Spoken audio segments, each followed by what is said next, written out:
Theater Talk is made possible in part by the CUNY TV Foundation.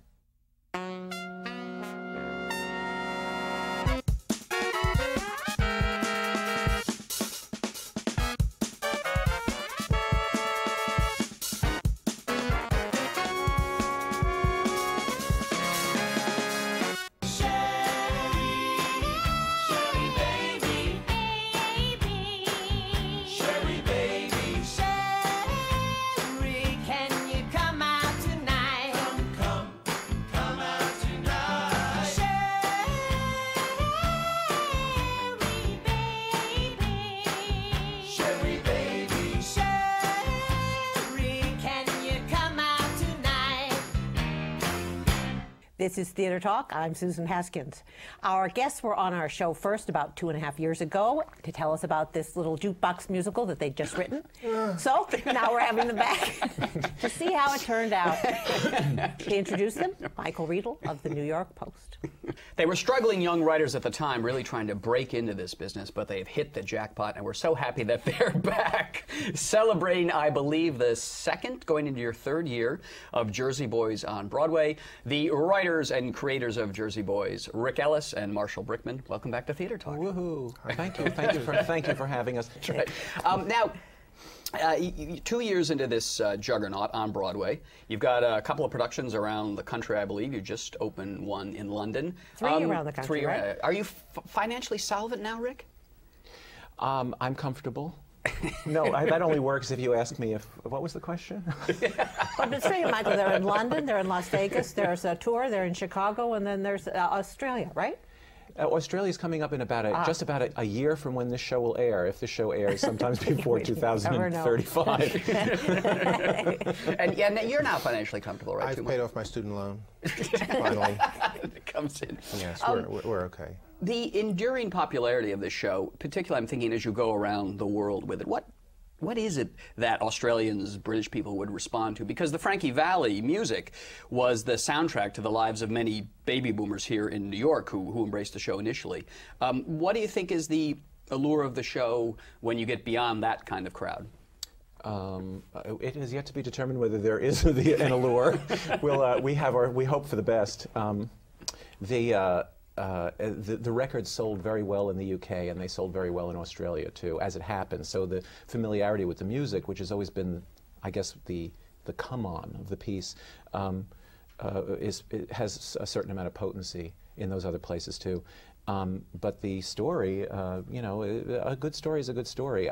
It seems to me that the theater-going audience in England has about a 500-year tradition of attending good stories, and so a good story is something that's going to appeal to them. And I say that not as the person who sits next to the person who invented the story. We were the vessel here. You know, the story was actually lived by these guys, so it's not immodest to say that it's a good story. It just is. As much as I hate to admit it, I think television has a little bit to do with the interest, certainly in the story around the world, because we were preceded by The Sopranos, oddly enough. And The Sopranos was a big hit here, and then it was syndicated all over. And very soon after we opened in New York, and it looked like it was going to work, the producers started getting inquiries from odd places like Latvia and Melbourne and stuff, saying, we want the show. And he would say, why? And they say, well, Sopranos, right? It's New Jersey, and it's murder, and, you know, and they're singing. And they sing while they do it. And so it's the real Sopranos, I guess you could say. So I think that you know, we walked countertenors. We walked to dry land on their ashes a little bit. That's interesting, because I never would have thought that the kind of mafia connection is what has the appeal around the world. Well, I think maybe it does, and you know, it sort of built. Our initial audience was the people who knew the Four Seasons, who were old enough and had enough money to buy tickets to a Broadway show, and then we gradually got the show me crowd, you know, the Upper East Side people.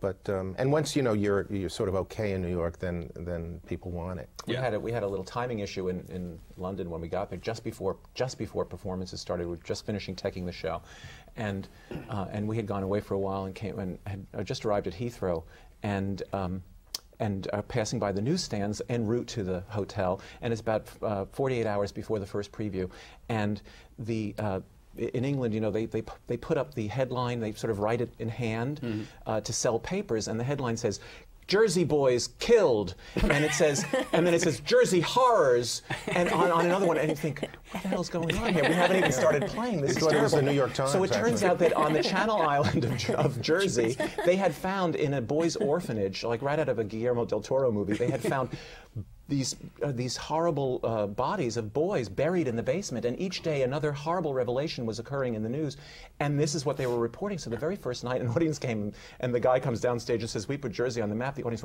recoiled in horror at the idea that they were going to see recounted some terrible orphanage story. We've always been really good with timing that way. I was going to say, did it help the box office? Everything helps the box office.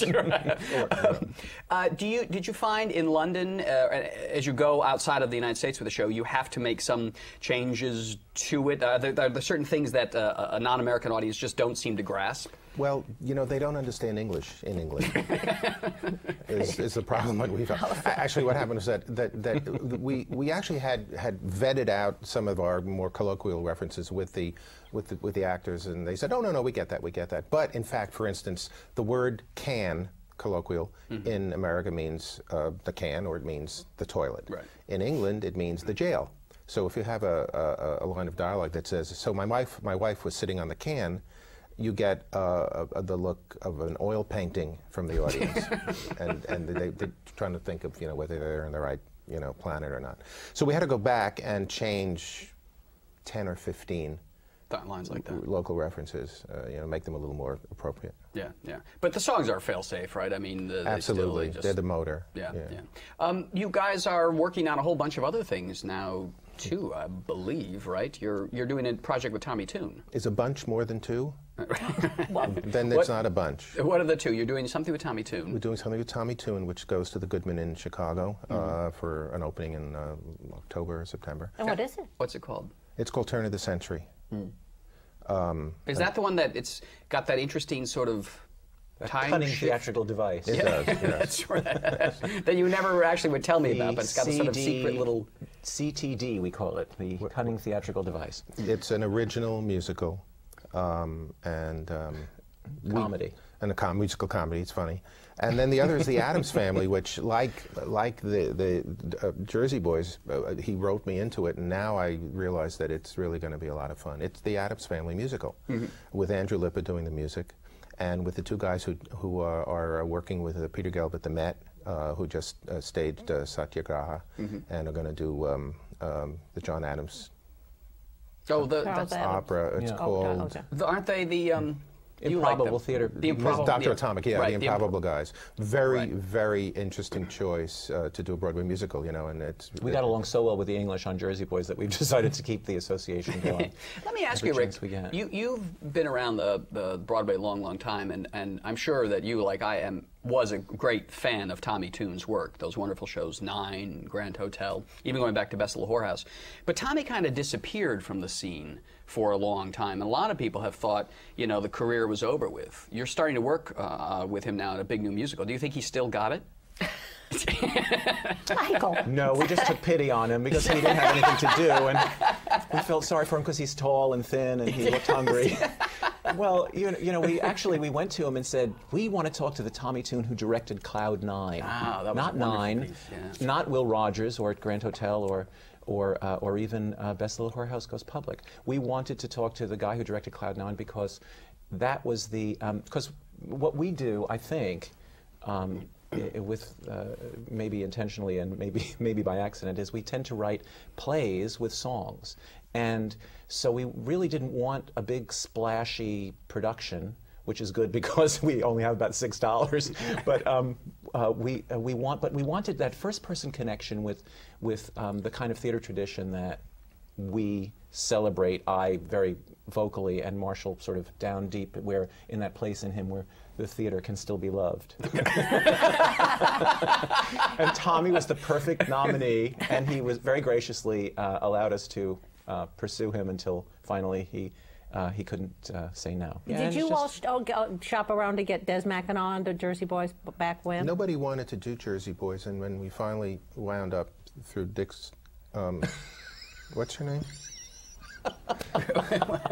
we were up late working last night. Rick's good offices. We wound up with Michael David at the Dodgers, and he said, "You know, I know who should do this.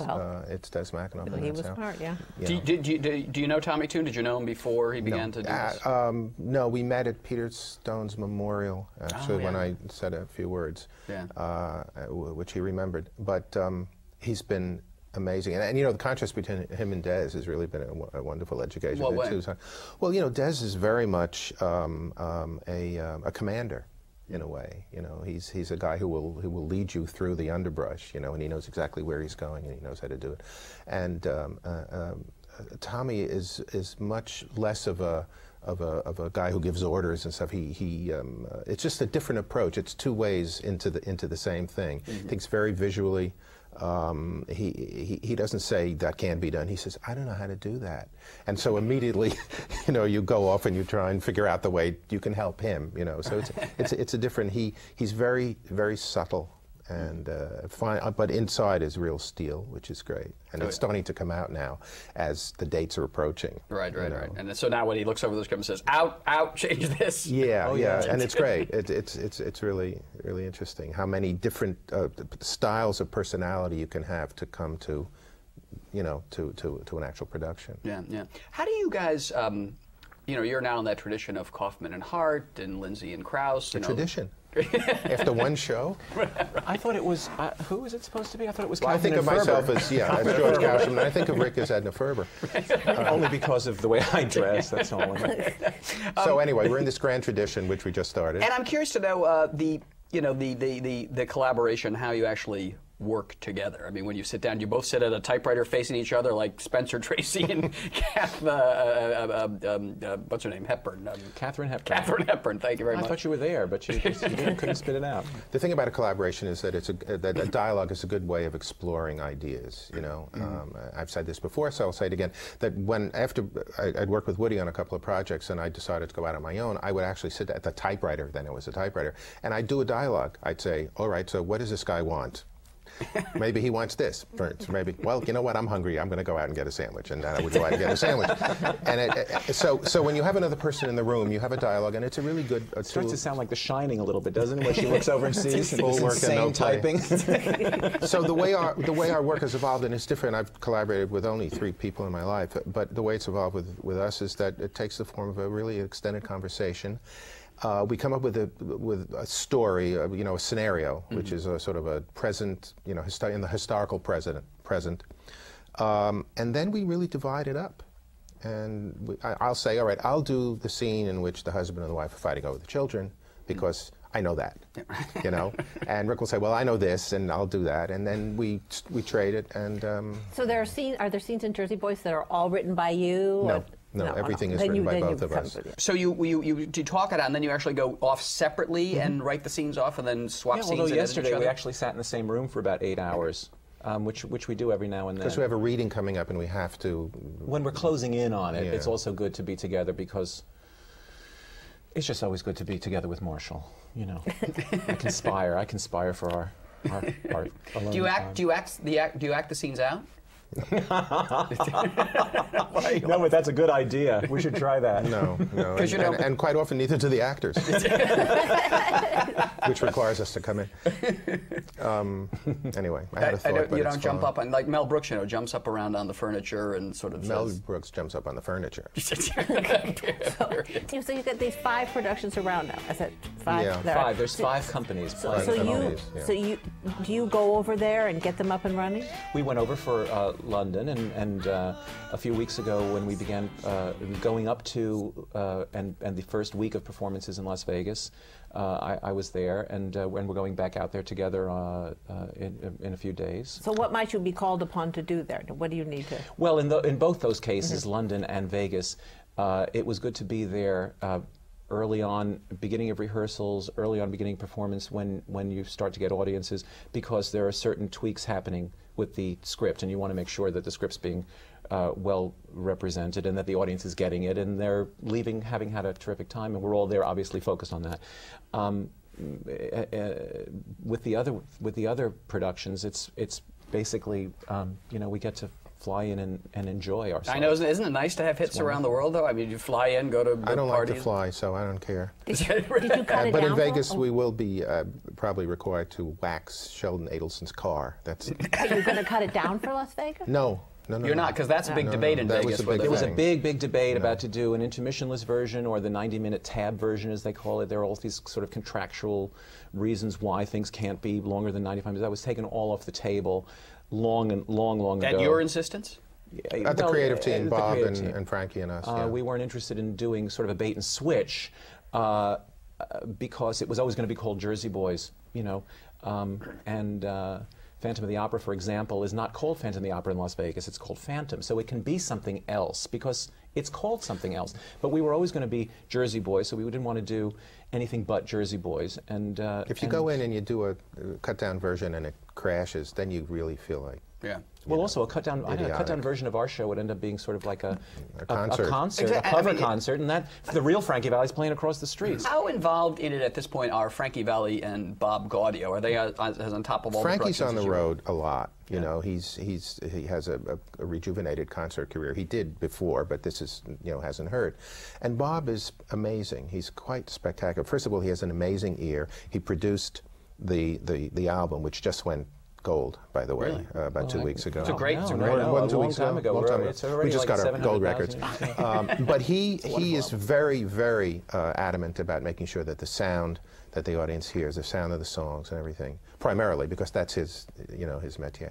Right. And he's great. He knows everything about that. He knows how to talk to the singers. He will have. In fact, Ryan, who plays Frankie in London, was actually in Nashville for a while. They all have come out now to Nashville. Everyone playing. Because that's where Bob Gaudior lives, right? Yeah, and he gives them lessons and tells them how to make the sound and he records records them and plays them back, which is, you know, something that's very fundamentally different from performing and being given notes on your performance. In a theatrical setting, they actually get to hear themselves, and he sits with them and says, "Hear that? That's yes. Hear that? That's no." It's the wrong and sound. And so it accelerates the learning process in a really clever way. And he works in tandem with a wonderful rock and roll vocal coach named Katie Agresta, who has tutored every one of our Frankies and continues to do so. Yeah. Do you have any trouble finding Frankies? That's a Not tough. anymore. Initially, of course, it was we were desperate when David Noronha opted to not come to New York. It's still not the easiest thing in the world because But there's it's so a many little things. easier. There's so many things that the guy has to be. He's got to be a certain age. He's got to be a certain height. He's got to be a certain complexion. He's got to have a 4-octave range. He's got to be able to act. He's got to be able to move. Sounds like you're looking So at why is it Billy easier Elliot now? land here. Is this easier now because it's a hit and they want to be in it? Or Yeah, there were people initially who didn't want to spend 4 months in La Jolla to do a jukebox musical. You know, Right. Sorry So, for that you know, term. Or to do a No, no. jukebox musical, period. period. So, it's still we have Frankie Camp, what we call it. Right. Camp Castelluccio. And they go out to and Well, Gaudior it's not a physical. It's a virtual camp, but it means it's a regimen of. And Marshall's the counselor. He tells the very late night stories over marshmallows. Now, the great asset of Gaudior's involvement is, in addition to his chops, is that he's the real guy. You know, Yeah. I mean, he's the guy who's sitting there who lived this thing. So he makes it first person. Right. First generation connection, which is why we show up when we show up, because we want to keep it first person for the new cast and the cast that change. Des is obviously involved. He's the director, our wonderful production supervisor and the production team. The associate directors travel around constantly, really working. What we can provide, all we, thank goodness, need to provide at this point is some sense of the original group, so that everybody who's doing it feels that they're still in touch with the original thing and not 75 versions down, you know, where you've heard it. It's like that old game of telephone, you know, where somebody tells you something and by the time you get to the end, it's a completely different story. Do you go back in to see the show on Broadway? Sure. Oh yeah, all the time. And see how they're I mean, are they pretty All the good about time. keeping it together? All the time. Yeah. Just the other day, Wednesday, a new Frankie went on at the matinee. There was one of those perfect storms, you know, where the guy who plays the part wasn't well. The guy who ordinarily covers him was on vacation. Yeah. So a guy went on for the first time, you know, absolutely prepared, but he hadn't done it yet. Yeah. It was his Virgin Frankie performance, and it's always great to see people step up. We've done, I think, by the time this airs, we will have done about 1,020 or 25 performances, and some of those people have done that many. Yeah. I don't know how they do it, you know, every day, you know, 8 times a week. Yeah. Well, is Christian Hoff still there?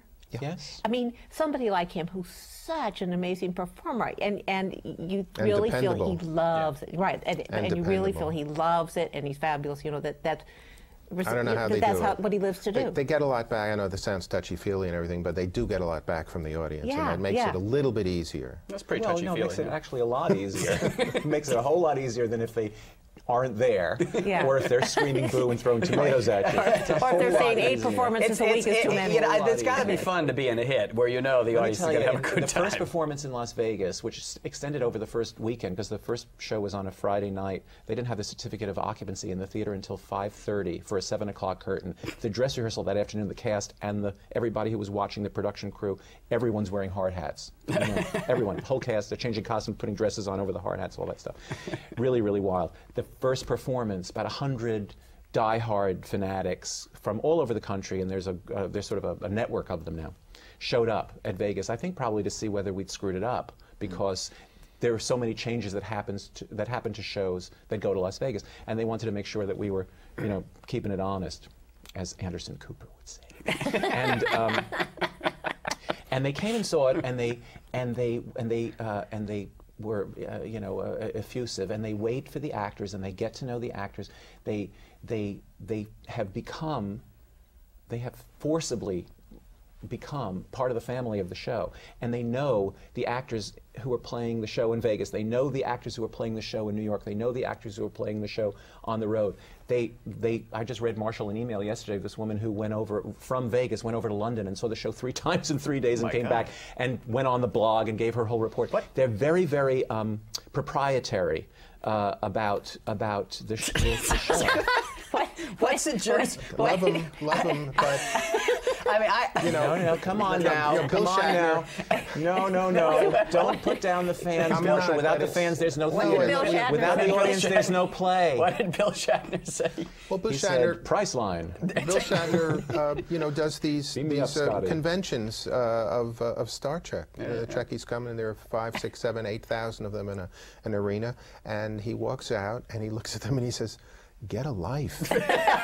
Well, For God's sake. I was going to ask you, I have a sense, you know, the Rent heads, the kids who love Rent, they're young, cute kids, and I think there were some, you know, there's a Spring Awakening cult, and again, they're young, cute kids. What is a... Springers. What's a... Springer Spaniels. What's a Jersey Boys cult fanatic look like? 8 to 80, but I think sort of landing around 60. The hardcore. No, I have to tell you, in my experience, I'm loath to contradict, so I think of this as an augmentation, not a contradiction. But I'm continually surprised how many people there are, you know, sort of on the younger side, way younger side of me, sort of more like the two of you. This is beginning to sound like an infomercial. Isn't it? Yeah. Well, just answer the question. We just got to wrap it up here, but I want to ask you, it's true, It's you guys met playing poker, right? Is that how you knew each other? No, we were introduced by legendary film director Stanley Donen. Of course, yeah, wonderful. Yeah. Former theater talk guest. But you played poker before you started collaborating, right? Okay. We did. We actually, I remember a particular poker game during which, because, you know, I basically show up to For the lose. During which we finished Frankie's last speech in the show. Do you remember that night? No, I remember very little. My retrieval is really bad. Wait, you're playing poker and you're writing the show at the same time? Yeah. No. We were out. So I folded, and then he folded, and the game was going on, and I remember moving off to the side, and we were fiddling with it, and I don't think that ever really happened, but it's a nice story. no, it did. It actually did. Really?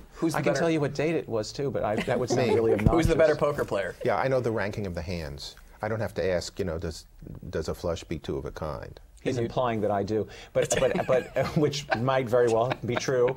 I couldn't possibly say. But what Marshall does that's really, really impressive is sitting from where he is now, he can throw you cards, and they will land in front of you, and you can just pick them up and have a hand, which is really, he doesn't have to sort of get up and deal like that. No, you can throw them across and they're face down. His card dexterity is really top drawer. That's my road game. You must be enjoying being in Vegas then. You know, it's going to be interesting. And you know what we learned is that the 50 blackjack tables at the new Palazzo Hotel in the casino, guess what they have written on the felt? Jersey Boys.